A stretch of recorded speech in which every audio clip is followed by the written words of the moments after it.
Hi, Awesomes. Welcome back to Sorta Awesome. I'm your host, Meg Teets, and I am so genuinely just tickled, just delighted to welcome back to Sorta Awesome my dear friend, my longtime friend, Jen Hoffman. Jen, our friendship goes back, precedes the Sorta Awesome days for sure. Yep. Back to the bloggy days. I only had one child when we first became friends. Gosh. And now I have crazy? 3 and the youngest is 7. So I know. Time goes so fast. So Jen has been on Sorta Awesome before. We will link in the show notes if you guys want to go back and listen to some of her past appearances. But Jen, you know that when it comes to Sorta Awesome, that I generally reach out to you when I've got a question about like, hey, I have this feeling like I feel like there's a thing in the force right now that we need to be a little bit more connected with our minds and our bodies. And so there's only one person who comes to mind for me when it comes to that. And that's you, my friend.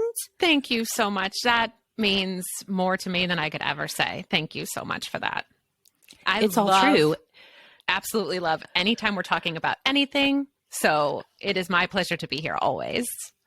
Yay. Okay. So you have come on this show before and talked about various things that will help us to kind of get connected to really increase that mind-body connection. We're going to be talking today about somatics, which I noticed kind of like at the start of the year, it seems like everywhere I'm looking, especially like on social media, on TikTok, on Instagram, even newsletter headlines that are landing in my email inbox, it's like everybody's talking about somatics. And I was like, Jen, what do we mean when we talk about this? So that's what we're talking about today. But just give the people a reminder of how long you have been teaching, coaching, working with people in terms of your business, Healthy Moving, but then just like what this has been like the heart and soul of your career, right? It really has. I mean, I spent 8 years overlapping doing, my husband and I had a yoga studio at the same time that we worked at PricewaterhouseCoopers as tax people. But I don't think of myself as a tax people. That was the beginning part of my career, or 10 years doing that. But now even during that time, so it has been, in 2022, I celebrated 20 years. So I'm at 21 years of teaching this work. And it's so funny because, you know, when you start out in a career, you look at the people who've been doing it for a few decades and that feels like forever ago. But I swear, I blinked and now here we are. Yes. 20 years. Two decades later. Yep. Yes. Oh, we are so lucky. And you guys, we are in for a treat today. Jen is going to talk to us about somatics, what it is, what do we mean when we hear this, when we say this, and give us some really practical things as well. And we thought it might be interesting too to talk about them more. We're talking about mind and body, but also bring in the spiritual connection and how all of this can work together. We have so much good stuff for all of you awesomes coming up today on Sorta Awesome. Welcome back, awesomes, to the show that loves to support you in becoming smart, strong, and social. If you have been looking for amazing women to connect with and a community that's going to support you no matter what age or stage of life you are in, I am really happy to tell you that you've come to the right place, because Sorta Awesome is not just a podcast. It is also your community on the go. You know, we would love to have you connect with us outside of your podcast app. Come and find us in one of our communities on social media. We are doing so many fun things. We have so much going on Instagram right now. You can come and find us at Sorta Awesome Show over on Instagram or on Facebook in the Sorta Awesome Hangout group. We say it all the time, but truly the Sorta Awesome Hangout is the heart and soul of the awesome community. Jen, I love it when we have people who are coming into the Sorta Awesome Hangout on Facebook. One of our questions for membership is just, how did you hear about the Sorta Awesome Hangout? I love when I have awesomes come in who are like, listen, I've been listening to the show for years, but you finally talked me into it. I got to come check out what the Hangout is about. They have been missing out for years. They have been missing out to the wisest, most compassionate, wonderful community they could possibly tap. It's so fantastic. It really is. And we are coming up on, well, this month is 8 years of making Sorta Awesome. May is 8 years. We started about a month later back in 2015 with the Hangout group. 8 years, Jen. Congratulations. That's amazing. And I remember when you first messaged me about the fact that you were doing this. Yes. That was last week, it feels like. It does feel like it was last week. Congratulations on 8 amazing, awesome years. Thank you. Thank you. Thank you. It truly has been a blink and it has been pure joy. So truly, Jen's right. You've been missing out if you're not in the Hangout group. I know some people have the Facebook version. I understand it. It's what we have to work with right now. And so we would love to have you come and join us there. You can just search Sorta Awesome Hangout on Facebook and you will find us over there. Jen, before we get into the heart of our conversation today, talking about our bodies and somatic movement and all of these different ways the word somatics is used right now, let's first go ahead and start this show the way we always do with our Awesomes of the Week. If you are new to Sorta Awesome, you may not know that Awesome of the Week is the moment in the show where we stop and talk about whatever it is that's making life a little bit more awesome right now, whether it's a book or a TV show, movies, music, products, whatever's bringing that gold sparkle to our days. Jen, what do you have for us this week? I have I guess you could call it a commitment that my family has made to bring to you as an Awesome of the Week, because it's working out even better than I had hoped. And I just feel like I have to share it. I have seen recently, and by recently, I mean like in the last year, a lot of parents who I follow on social media taking solo parent-child, one parent, one of their kids trips. And I've had a lot of FOMO as I've looked at those because it seems really nice, but it's not something that's practical for our family right now for a variety of reasons. And also in conjunction with that, each of my kids, I think it's probably true of most kids, they really thrive with the one-on-one time with the parents, like one parent, one child. And figuring out, when we have 3 kids, figuring out how to make that happen has just been something that we have at some seasons of our life been better at, and at other seasons been just absolutely terrible at. And about 3 months ago, I remember exactly where I was. Like I had pulled into the gas station and called my husband because the idea dropped into my head. And then he and I like worked it out and fine-tuned the idea over the phone. But what we are doing is we have set aside, and this is a commitment, and it's working for us now. I'm not under any illusion that this is going to be like all through their teen years or anything like that. But we have set aside Saturday night as the parent-child date night. And we have worked out a 6-week rotation. It's 6 weeks because it's one parent and one kid. And so it goes like my husband and my daughter, then me and my oldest son, then my husband and my youngest. And then we flip that for the next 6 weeks. And I cannot believe how, we're almost done with our second 6-week round. So it's been 11 weeks or 10 or 11 weeks that we've been doing this. And now I will say we eat family dinner together on the night that we do this. So we aren't outlaying any cash to do this. I do have to admit though that because my husband is a cast member at Walt Disney World and we have passes, we are going to Disney for most of the nights. And I fully accept that that's a huge privilege and benefit of his job. There aren't all wonderful perks of Disney jobs, but that is one of them. That's one that will count. But I think anyone could make this work with, it doesn't have to be that it's a cash outlay. And I think that's something that kind of blocks us oftentimes. It could be you go for a walk together, you window shop at Target, it could be whatever speaks to your child. But the conversations we're having on these times, the memories we're making, and then something that's a side benefit that I didn't even think about is that the kids who are at home, the dynamic of having one of the kids out, it shifts everything. And they're even the predictability of it that they know Saturday night, they know every 3 weeks they'll get one of their turns. Like just the structure we put around it is serving us in untold ways.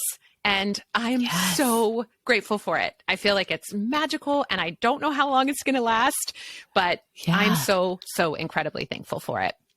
One-on-one time, even if it's just 20 minutes and having structure around it, that's my kind of awesome nudge to make to people to think about how that might work. It doesn't have to even be every week. It could be that you decide once a month is what works for your family. But just to try to think through that, it has benefits I didn't even know it would have.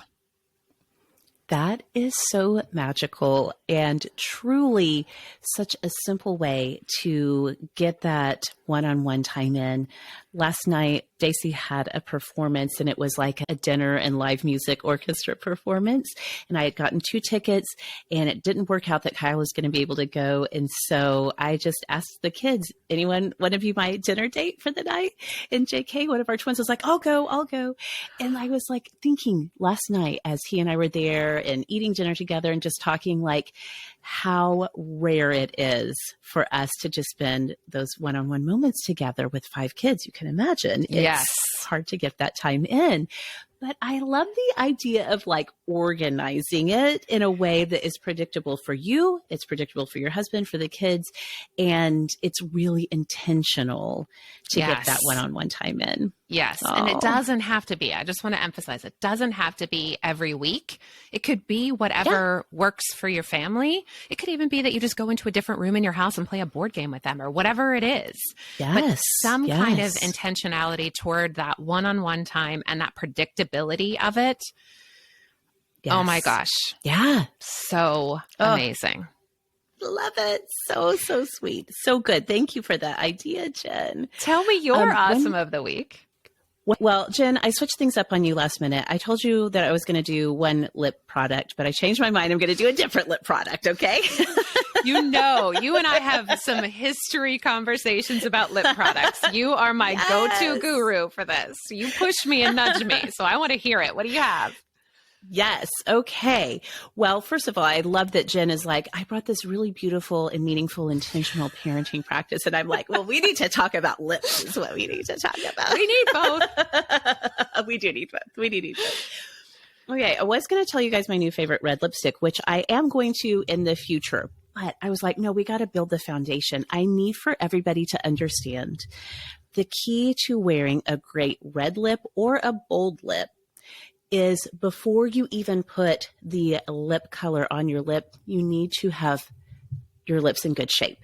The more healthy your lips are, the better experience you're going to have with whatever lip you're trying to pull off.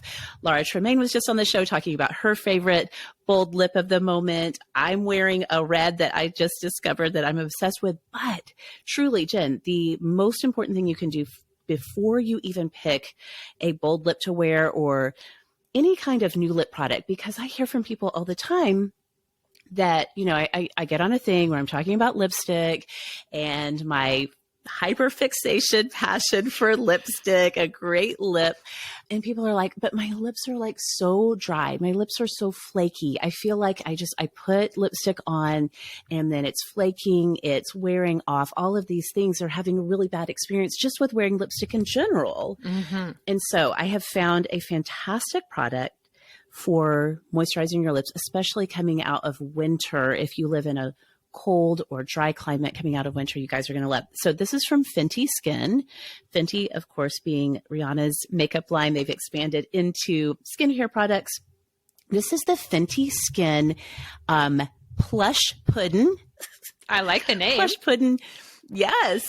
It's their intensive recovery lip mask. And it's got things like pomegranate and vitamin E and some other ingredients to really give you a fantastic moisturizing experience when it comes to this lip. Now, this is like $22 for this little container, $22. So it seems pricey on the front end. However, it's absolutely one of those products where you just need a teeny tiny amount of it. A little goes a long way. Put this on before bedtime. It is an overnight lip mask. It's not something you want to try to wear under your lipstick during the day. That's going to be a bad experience too. Okay. I'm so glad you clarified. Yes. Some of us need those specific instructions. Me. This is going to be your nighttime lip treatment. So you finish your nighttime skin routine, whatever it is, whether it's just washing your face with, you know, CeraVe, whatever you have in your skincare thing. If you do a whole 10 steps, whatever your routine is, the last thing you should do before you go to bed, put on a little bit of your lip treatment. Again, this Fenty Skin is like, it's fantastic. It's it's a no-brainer. Like there's nothing complicated about it. Just put a little on your lips. In the morning, you're going to wake up and your lips are going to feel so moisturized, so plump, so just like ready for whatever lip product you want to wear that day, whether it is a lipstick or a gloss, a matte lipstick, whatever, you're going to be ready to go. So I have a question to take to the expert. Yes. I have been once a week doing the exfoliator that you previously recommended on a past episode. This is though I only do that once a week. Is that right? I shouldn't do exfoliating every night. It depends. Some people, it just totally depends on your lip texture and what kind of issues you have going on with your lips. Okay. If you do it once a week and your lips feel pretty healthy, then that would be good to do. I mean, maybe they're not, but who knows? They don't feel like a big issue for me. Okay, but then I think this product though shape. isn't every night. Like you recommend it every night. Okay. I personally do. Yes. Okay. Because again, if you think about, we do all of these things to kind of pamper and take care of our skin, but our lips need that nightly treatment too. And again, the point being that in the morning, after you wash your face and you're putting your makeup on, you're getting ready for the day, your lips are just going to be in such great condition that whatever product you're using, or even if you're just throwing on some Burt's Bees lip balm and walking out the door, your lips are going to feel so great from the product that you used the night before. I love that. Yeah, it's been such a fun discovery. So again, this is the Fenty Skin Plush Pudding Intensive Recovery Lip Mask. You can get it at Sephora or on Fenty's website. I will put links in the show notes for everybody who wants to go check it out. All right. Well, those are our awesomes of the week this week. We always love to hear what's awesome in your lives. And so again, come and find us in one of our social media communities over on Instagram or in Facebook, where we talk about Awesome of the Week every single Friday. And I'm telling you, I've learned so many great things. I found so many great discoveries from the awesomes. There's no end to how much awesome you guys bring to my life as well. So, all right, when we come back, Jen is going to give us a little sort of mini course, a mini seminar about somatics and what we mean when we talk about that, when we hear that phrase. We have so much to get into. I can't wait to do that when we come right back. Okay, we are back, and I'm talking to my dear friend, Jen Hoffman. Many of you know her from her work with Healthy Moving, which we've talked about a number of times here on Sorta Awesome. She's also an active member of the Awesome community. Jen, I did reach out to you with this conversation idea because, like I said at the top of the show, it feels like everywhere I turn right now, it almost feels like this idea of somatics is like trending. Like this is the buzzword for 2023. I'm fully expecting to see a somatic pizza party event happening. Like it's being attached to everything right now. That is so fascinating. And I'm sure that makes you feel some kind of way as somebody who is, works in this realm. So what do we even mean when we are saying the word somatic? Give us kind of a broad definition in terms of for somebody who's brand new to that word. What are we talking about? So the idea of somatics has been around for a long time, since the 1970s, I believe, is when the word was first used, this idea of somatic. And it really means at its root that it's connected to the body, something that's in the body or about the physical experience that's happening in your body. I will just caveat that before we go any further, you and I are going to get clear about what we're talking about, but because it's a buzzword, it's in some cases taking on a life of its own or being used in a way that maybe doesn't mean everything that we're saying. So we're going to give you a framework of kind of, if you're interested in this, these are the things you should be looking for and what you should be asking to verify that when someone else is saying somatics, that's actually what they mean.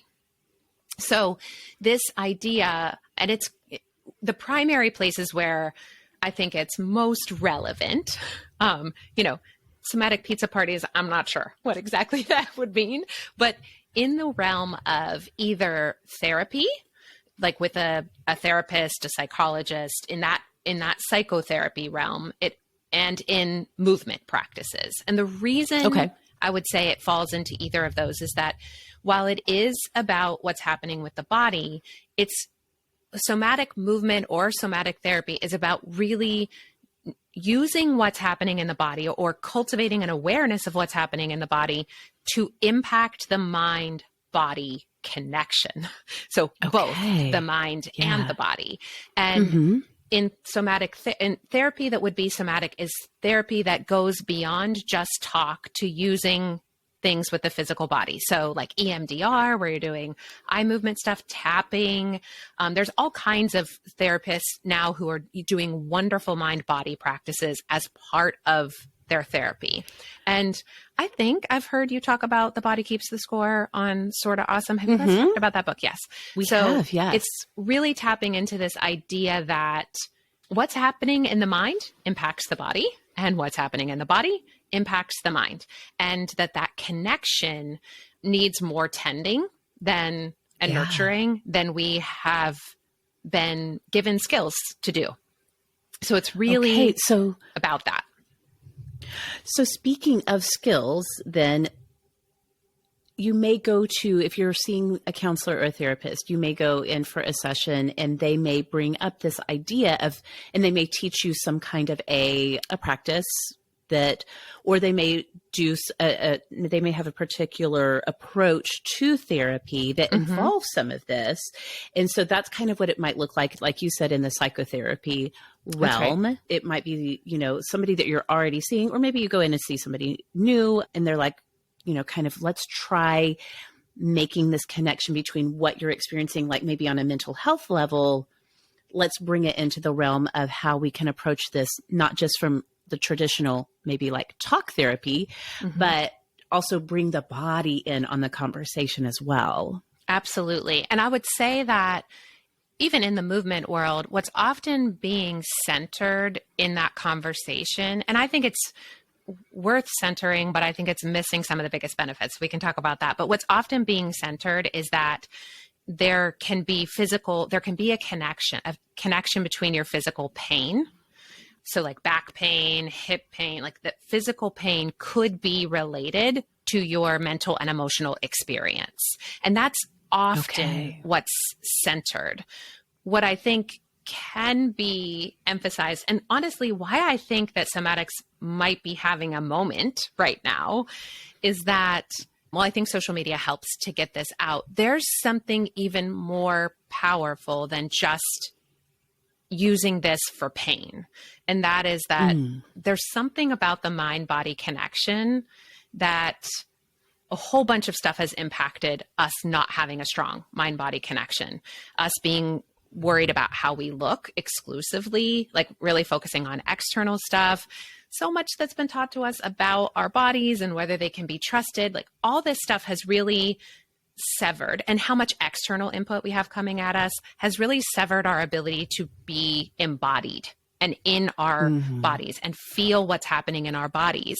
That some little tastes of this have been gaining some traction, and people are like, oh, this is actually pretty powerful.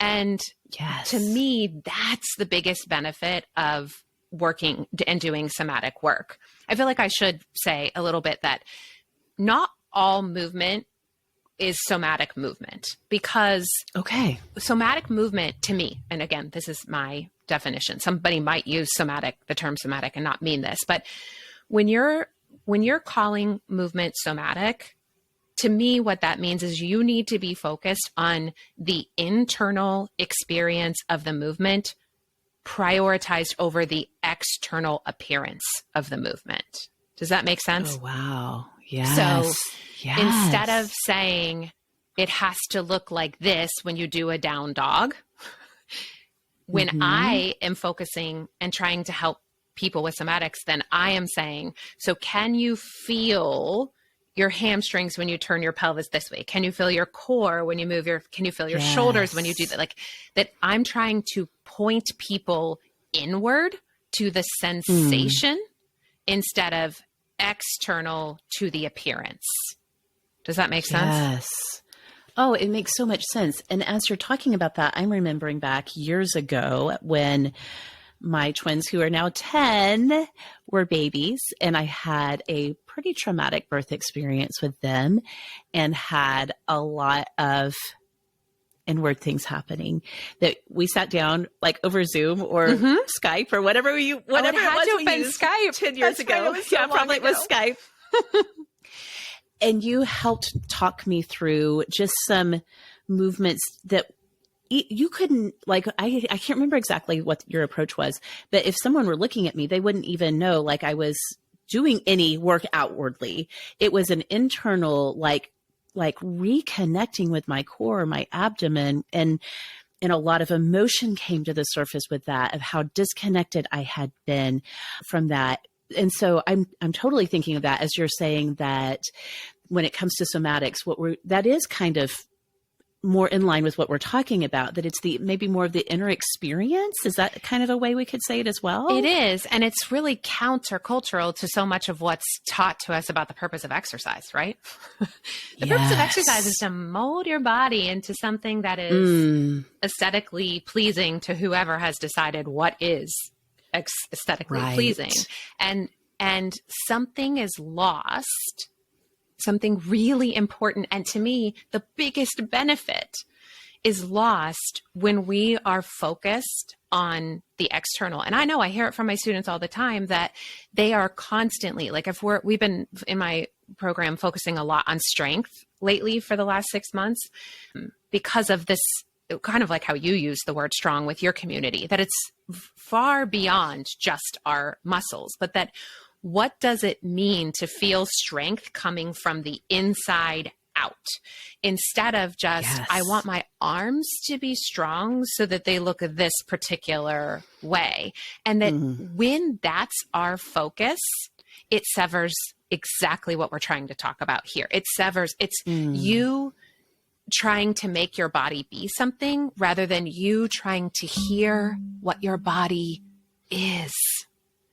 Yes. And it is in the hearing what it is that real power comes. And I believe people are starting to feel that. I like all the people on social who are really centering, having different conversations about body image and all of that. Like it flows in line to me when I think about the wonderful movement that's happening around body image and body positivity.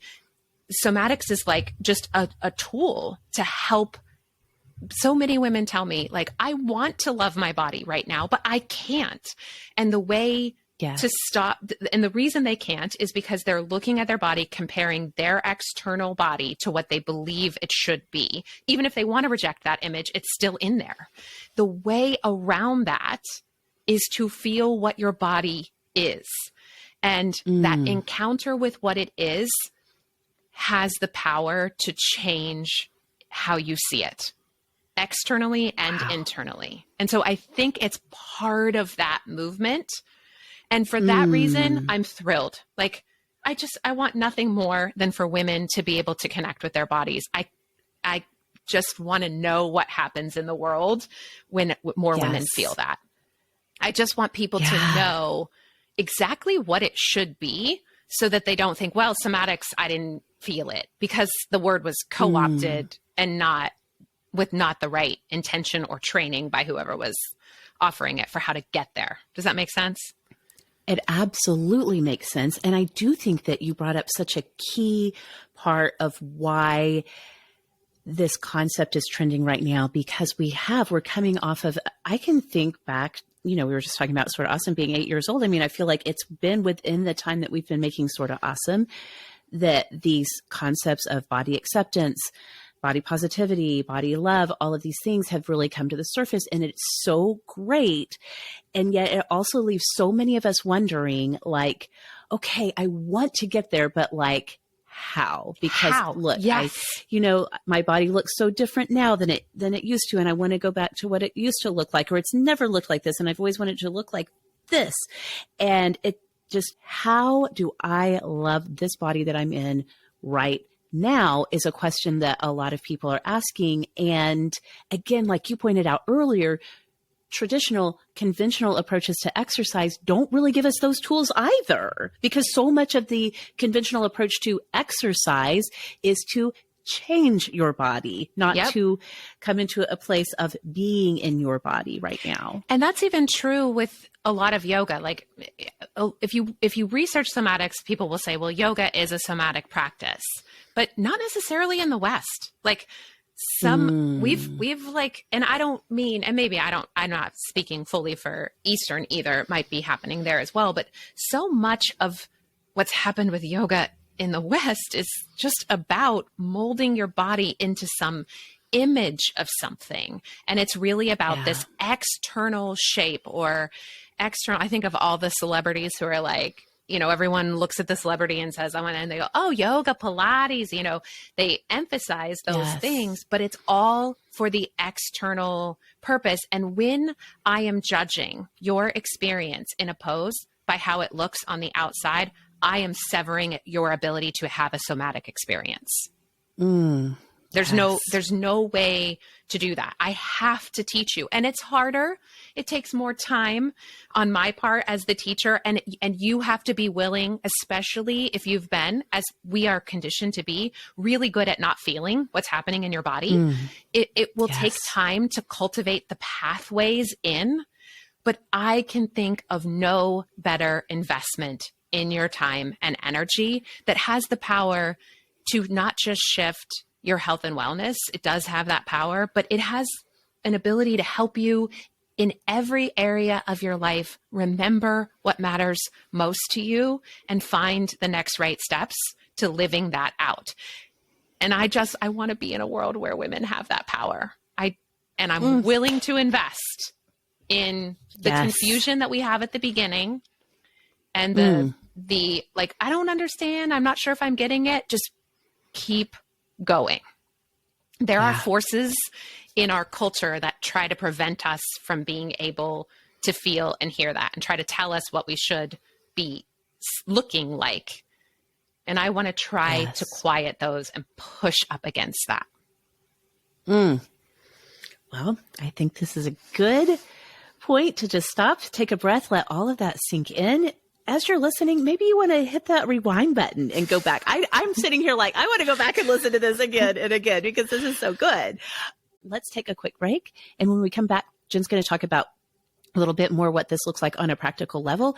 And like I said, we kind of want to explore even how this brings spirituality into our experience of ourselves as human beings. So we're going to get to all of that when we come right back. Okay, we're back. And Jen, truly I'm just getting chill bumps over and over again as you're talking about all of this.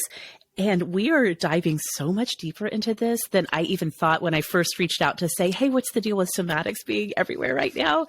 Like, we are uncovering so much great stuff. One thing that I would love to hear you talk about, and you and I had even kind of talked about this earlier in the year on Voxer, that one of the things that you're kind of exploring with your students is this, how does all of this stuff with connecting our minds and our bodies, how does this even play into our experience of life in a spiritual way? So I just kind of want to like open the floor for you to bring in that aspect of our experience as well. I love this because to me, it's like mind, body, spirit. We treat them as three separate things, except for they're not three separate things. They're all part of who we are. And I care a lot about making what I talk about as far as the spiritual aspect of this work accessible to anybody, regardless of their faith tradition. So I just want to say from the get-go that you need to really believe only three things for everything I'm about to say to make sense. You need to believe that, or it's helpful if you believe that there's something bigger than you, that there's something that's bigger than you, however you define that, and that there's a story being written that you are not the author of, but you have a role to play in. You're a character. Yeah. You're not the author. And so you have stuff like you need to show up for this story. And then I find it's helpful to believe, at least for me, to get out of bed every morning, if I believe the story has a happy ending. So there's something bigger than me.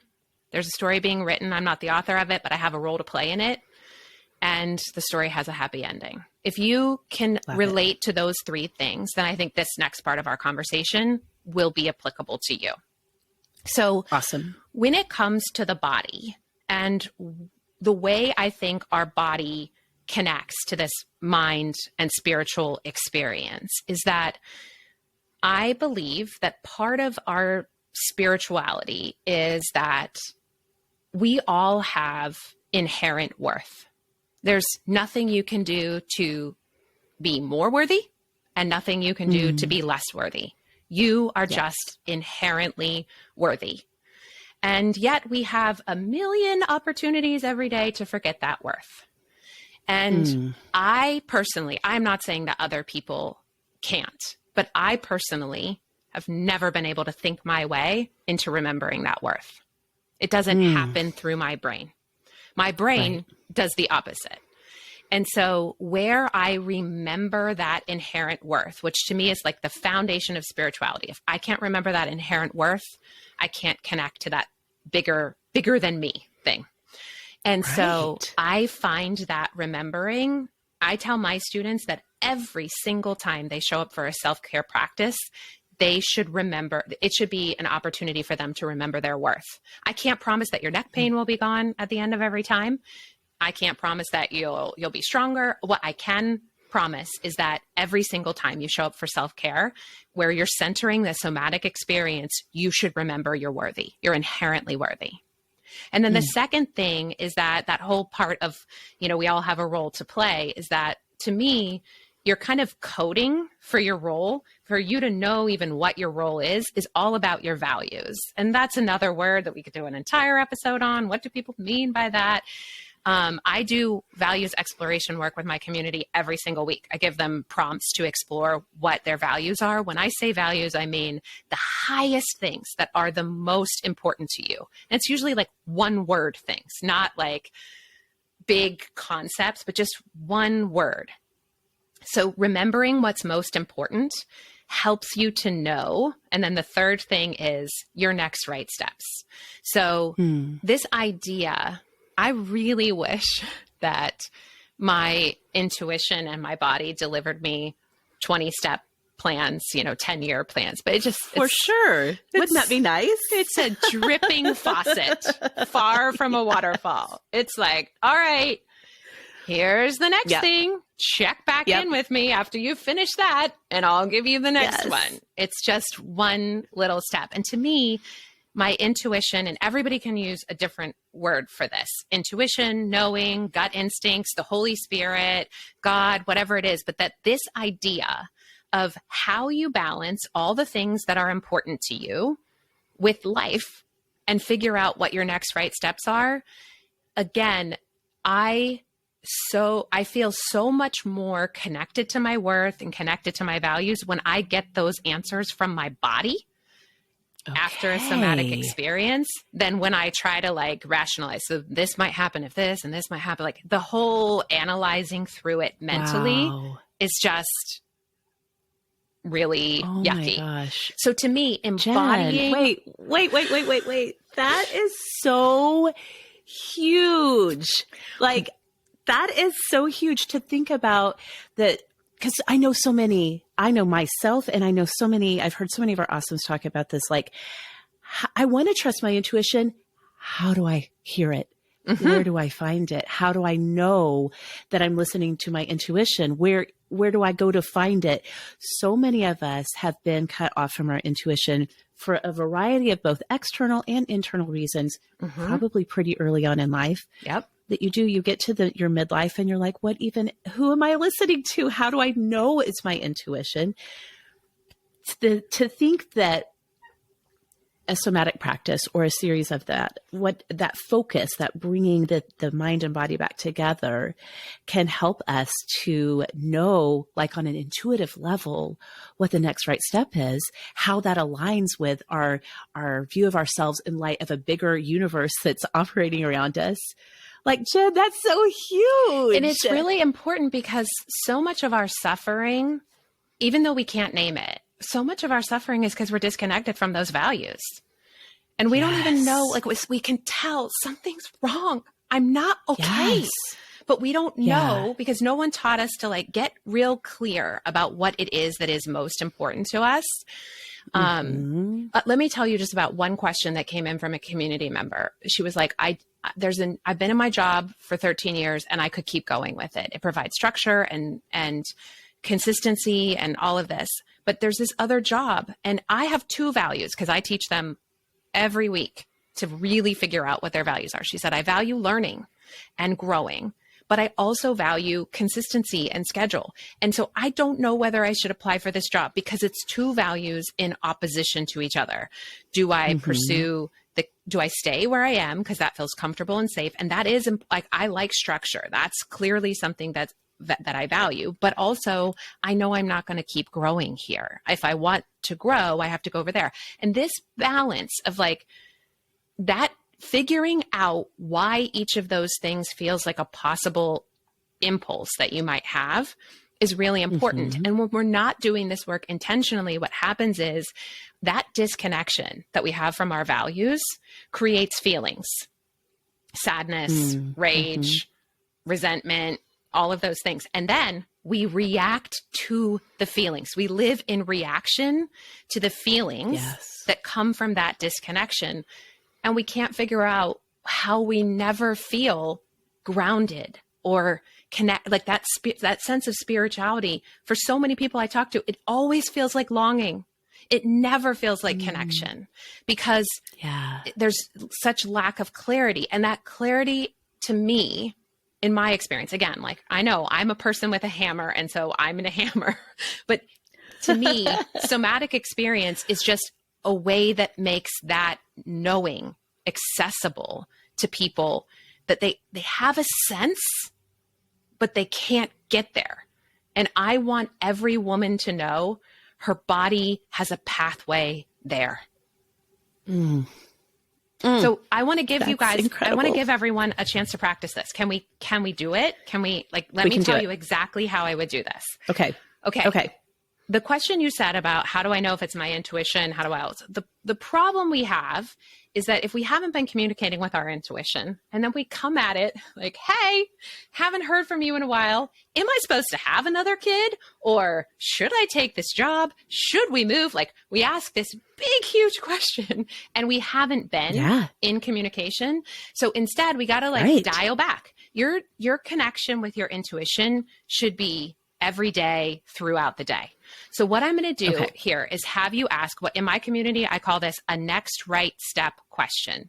So think about something that is a distinct question about one action. Like in the case of that woman who was applying for the job, I was like, the first question for your intuition is not, should I take the job? It's, should I apply? Or should I fill out the application? And then what should I answer as the answer to this question on the application? It's break it down into the tiniest steps. So think about something and you can ask your intuition something as simple as, what should I eat today for lunch? Like you have options. Food is a really huge part of intuition for a lot of people, but you could ask something as simple as what should I eat for lunch? You could be looking at a list of 10 things on your to-do list and you don't know which one you should focus on. So you could ask your intuition, which one of these is the most important? You could ask your intuition, like you have a thing of like, should I call this person and say that thing? Or should I not? Like pick that's something that's a tiny step and ask this next right step question right now in your own mind. Ask the question, should I, or what should I do? Pick your simple question. Okay. I'm happy to share mine. Should I share what my question I'm going to ask my own intuition is right now? Yes. So something kind of big happened in my daughter's life today. And I'm not, for her privacy, I'm not going to share exactly what it is, but I couldn't read this morning before she left for school how she was feeling about it. And I want to be like real clear about what I say to her when I see her after she gets home from school. So my next right step question is going to be, how do I greet Alice when she comes back? What should I say when she comes back? That's my question. Now here's the part. Do you want to share you don't have to share yours. Do you want to share, if you're not sure what it is, you can.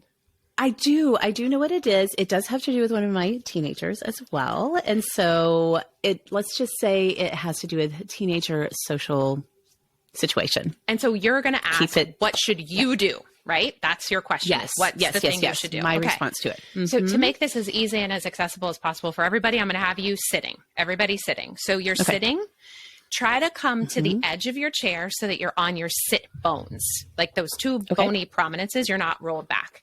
And then your sternum in the front, drop it so that it's vertical, which a lot of us are like, oh, my shoulders are rounded forward. Forget about your shoulders. Just drop your sternum so that it's vertical. So now your rib cage is directly positioned over your pelvis. Got it. You're going to hold those two things exactly there. Don't let them move. And you might not even actually pick up your right foot, but you're going to play with making even the effort of lifting your right foot. Your question, by the way, is just sitting over in a little container beside you. You're not thinking about your question. You're going to go inside your body now. So you feel your pelvis, you feel your rib cage, you're holding them steady, and then you're going to experiment with possibly lifting or making the action like you're going to lift your right foot 3 inches off the ground, which if you do that, you'll feel something probably happening in your core. Take your mind and focus your mind for 2 breaths. Keep breathing on the sensation you feel inside your core. Okay. And then after 2 breaths with the right foot, put that foot down, press the right foot into the ground and lift the left foot up. Still, pelvis and rib cage stay stationary. You're focusing your mind on the sensations you feel in your core right now. And then you can release. So now just take a couple of breaths and think about your question. Do you have any ideas? And if it doesn't come to you right away, you could repeat this a couple times throughout the afternoon or however until you need to make your decision about this. But oftentimes something will come. And I don't know what your intuition will feel like, but mine feels like warm. It doesn't always feel good, by the way. Like, oh, it's asking me to do something I really don't want to do. Sometimes happens. But just even if it doesn't feel like something I want to do, it always feels warm and like, oh, there it is. That's the thing I'm supposed to do. And I practice this so frequently and so often that just now, even while talking everyone through this, I just had an inspired idea for exactly what I'll say when my daughter walks in the door. Yeah. If you didn't get it right away, I just want to encourage you that it's a skill. It takes time, but you want to ask questions kind of like, you know how video games are addictive because the stakes are so low? You want to make the stakes low with the questions you're asking as you're first starting to think of your connection with your intuition as like a new friend. You don't go right in with the most biggest questions from the get-go. Right? You have to like work your way in, but doing that. Oh, so I love that. What's going to happen is my daughter's going to come home. I'm going to say this. And then guess what's going to happen? I'm going to feel a certain way in my body. And I'm going to notice how I feel in my body because I asked, I remembered what was most important to me, and I found my next right step. And then, and this is the most important thing about the spirituality side, is I lived it. I acted it. I did the thing. And I'm propelled to do the thing because of the somatic experience for me. So much more than if I just think through in my mind what I should do next. There's like a disconnect with my actual follow through when I do it that way. Yes. I love that. First of all, I think it's so important to say when you're first getting to know your intuition, you totally have permission to start with small talk. Like I love that. You do not have to go to the biggest questions of life. You can start with small talk and just get to know each other. I love that. And I did start practicing that a while back. It's been a couple of years ago to now. It does feel so natural. Definitely a learned skill. Yep. And then secondly, a great example, like you had said, like, what should I do next that's on my to-do list? That one really spoke to me because so often I can look at my to-do list and girl, you know, it's long. Yours is long. We all got the long to-do list. I can look at it and I can like logic my way and think like, okay, logically speaking, I should blah, blah, blah, blah, blah, blah. But if I notice those like, to me, it feels like a stop sign feeling, like putting on the brakes when I start to think like, okay, logically I should do this, this, this, and then save this for later. I feel like that stop of like, maybe it's a stopping of energy, stopping of momentum. And I listen to that and then I can feel my way into, okay, this may not be like the quote unquote logical thing to do next, but I know this is what I need to do next. Exactly. And if you think about, if you don't do that, what happens to a lot of us, I mean, I hope I'm not the only one. If I'm not checking in, you know what I'll often pick on the to-do list? The thing that's the easiest to get done. of course, Even if it's not the most important, or like exactly. whatever I'm in the mood to do. And that's exactly what I mean by saying we live in reaction to our feelings instead of intentionally moving toward what matters most, because our feelings, so every feeling that we have has a physical experience in the body. Yes. Even if you're not deeply connected to your body, you always have that physical experience in your body. But if you don't know how to process that in your body, then you'll just use your mind to try to shut down the stuff that's uncomfortable. Yes. How human Absolutely. of you. Like that's the skills you've been given so far. Meg and I, we want to give you new skills and new tools so that you can navigate it in a little bit different of a way. And so that your experience of day-to-day life is not marked with so much suffering, going back to what you were saying, that suffering that we feel when we're out of connection with our bigger selves, like our bigger purpose here, our bigger beliefs. That does, I think all of us can think about, like, suffering feels like a really emotion-packed word, but truly, when we think about like the day-to-day, just like the dread that you maybe wake up feeling because you've got all of this stuff lined up and you're feeling like so just like out of control in terms of like you're just being led from one activity to another and you don't have any ownership in it. You don't have any agency in what you're doing. That's an example of like the kind of suffering I'm thinking of. Yep, that's exactly it. I talk about it with people. A word that go ahead. I was just going to say, I talk about it with people. I know I'm dating myself, but there's an episode of Friends where Joey, or no, I think it might be Jennifer Aniston, Rachel, who makes this truffle. Do you remember the truffle where she puts the beef in the middle and he's like, custard, good, beef, good. You know, it's like she has this thing.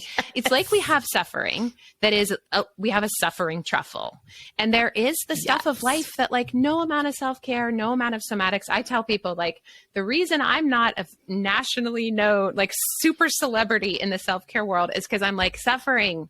It's part of life. Like I can't eliminate all of your suffering. There is suffering. There's pain going to happen, but there's a layer that gets put on top of the inherent suffering in this world.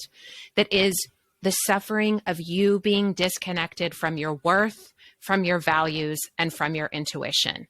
And it is that layer of suffering that we can always reduce.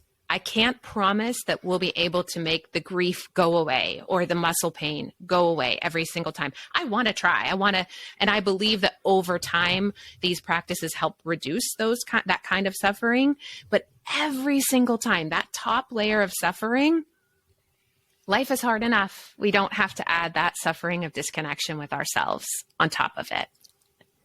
Absolutely. And as you alluded to earlier in our conversation, if we can deal with and maybe bring healing to and growth from that suffering, then we are equipped to go out into the world when we've done that inner work.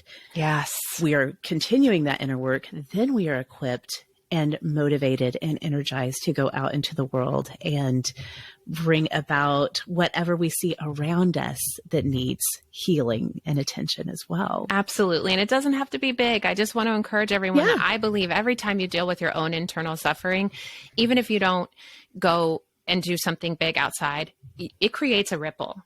There is a ripple that's created, like the conversation I'm going to have with my daughter, that's going to have a ripple for her. Who knows?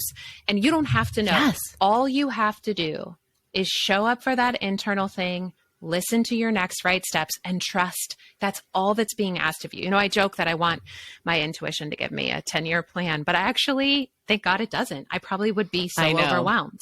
It just tells me one thing I have to do, and then I can just do that thing. And I know it's hard And I'm not in any way, shape, or form suggesting that it's super easy, but it is the best kind of effort. So much effort in this world is, the dividends are not there. This is the best kind of effort to get connected with this, because it has the power to change your own experience and then for that to create a ripple. And I want women to have this power and these skills more than anything. I want that.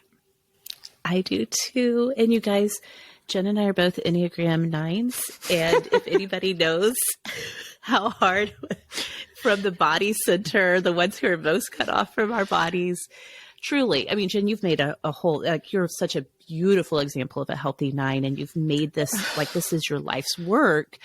But truly, we know that it's one thing to sit here and for us to talk about it on mic, but the practice of it is something else. But I love what you're saying, that it can be these small steps forward. Speaking of small steps, I think you put together a little something for the Awesomes to check out. I did.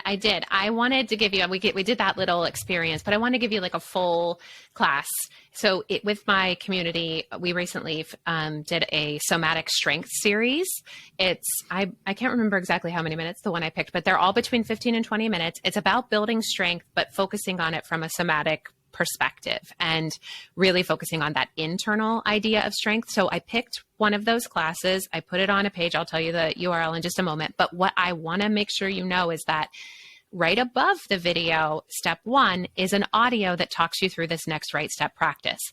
Before you do the 15 to 20 minute class, it's 2 minutes long, the audio. Listen to the audio, get your next right step question, do the class, and then there's a follow-up next right step audio for the end.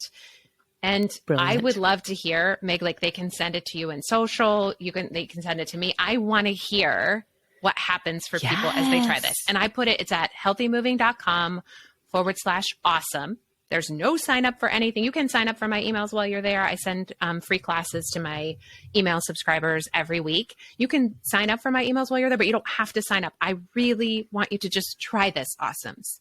Go and do this class, try this, and then tell us what ripple you see from it.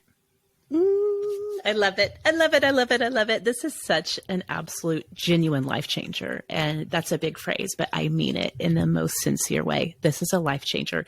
Okay. Speaking of finding you and telling you more about it on social, where are the best places for us to find you all around the web? So Instagram, I'm Healthy Moving at Instagram. And sometimes I post on Facebook, Healthy Moving. I think it's only posting from Instagram there at this point, but sometimes if Facebook is where you hang out, then you can find my stuff there.